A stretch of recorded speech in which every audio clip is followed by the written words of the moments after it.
Arne, han var en veldig ivrig forsker. Flink til å komme i kontakt med folk. Så han gjorde en mengde intervjuer. Han er etnolog. Altså de driver jo først og fremst med intervjuer. Og fra store deler av i Nordhordland. Så både fra de ytre områdene og fra inn i skogsområdene i øster, i indre del. Så for å se hvordan var driftsformene, sånn som folk fortalte selv. Og det var veldig interessant, fordi at vi har jo da alle jordbrukstellingene og alt sånt. Det kom jo historikerne med. Men han begynte da å sammenligne det som stod i jordbrukstellingene med det som bøndene fortalte. Og det ble jo mye mer detaljert enn det som jordbrukstellingene ga informasjon om. Så han oppsøkte da mennesker som var født på slutten av 1800-tallet, og så han levde da frem til 1970, for det var jo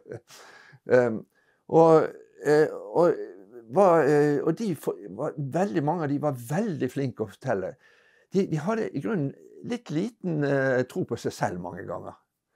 Men når det kom en sånn forsker og fortalte at dette var kjempespennende, og dette var dårlig beskrevet og så videre, så ble de veldig ivrige, mange. Og dette skrev han ned. Og han skrev, altså boken om Hodneland, den kom jo da ut etterpå. Og også den om fabrikken inne i Bjørsvik, altså miljøet omkring, for lønnsarbeid ble jo også viktig i løpet av 1900-tallet. Så han prøvde også å se hvordan familieøkonomien hadde endret seg fra tidlig på 1900-tallet og så fremover, ut fra det folk fortalte. Og det en beretning i hans første arbeid som var fra Fonnes, der hvor Mandus og Klara bodde. Han traff sønnen til en husmann som drev der fra tidlig på 1900-tallet, og så plassen ble nedlagt i 1944, visst. Og hvordan levde de? Og det helt fantastisk lesning. Alt de kunne. Han var bonde på den lille marken han hadde. Han var fisker.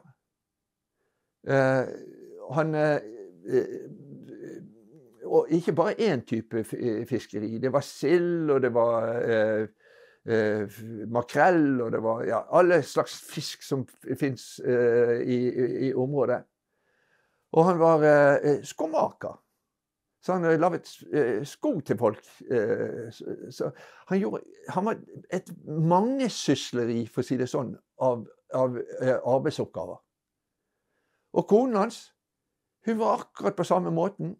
Hun sydde for folk. Hun hjalp til på gårdene. Og de hadde altså, hvor mange barn var det? 14 barn. Og alle sammen reiste jo fra Fonnes, unntagen én. Og denne gutten, Aksel Fonnes, traff Arne, og han fikk skrevet ned dette her. Og slike historier gikk han også de bøndene som hadde større gårder og så videre, sånn, og fikk deres historier. Og hele livet, hvordan det utviklet seg fra et sånt mangesysleri, hvor de omtrent levde på de ressursene som var på Fonnes tidlig på 1900-tallet. Og så den utviklingen som kom etter hvert, som sildefiske det kom større båter inn, det ble sånne sardinfabrikker, og som utnyttet av denne fisken. Og hele utviklingen hvor det var, og hvor barnearbeid var jo helt alminnelig. Og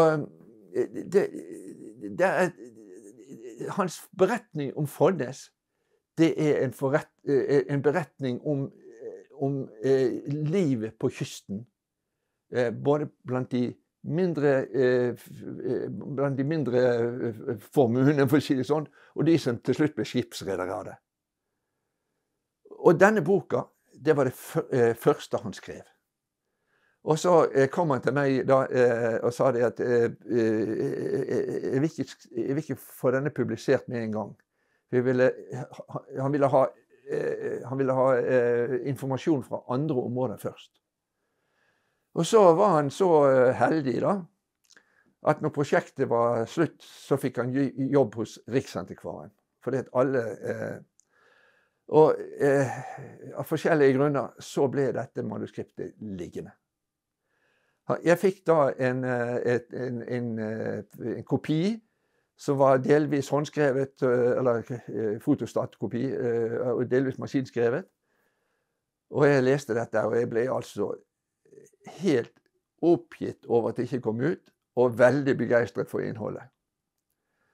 Så jeg fikk noe senere når jeg ble fast ansatt, og sånn, så fikk jeg da hjelp fra kontorpersonalet på Botanisk museum til å renskrive hele saken. Og så ble det, men fremdeles jeg kunne ikke gjøre noe, jeg kunne ikke gi det ut.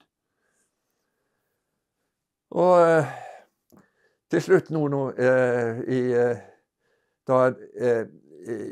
da biosfæreprosjektet kom inn, som vi får snakke om litt senere, så ble det alvor. For nå ble det plutselig sånn at de skulle ta opp igjen det som vi hadde gjort på Lindåsprosjektet. Vi hadde gjort veldig mye bra på Lindåsprosjektet, i tillegg til det som kommuner og det offentlige i det hele tatt hadde gjort. Så vi har ganske godt inntrykk av hvordan Nordhordland var før Mongstad. Og med biosfæreprogrammet, som går på bærekraftig utvikling og så videre. Ja, Mongstad var ferdig i 1974. Det var oljeraffineri. Nå er vi kommet til 1923, nesten 50 år siden de begynte. Hva har skjedd med dette landskapet? Hvordan har folk levd her? Hvor mye jordbruk driver de i dag? Da er det noen som driver med lyngmark fremdeles?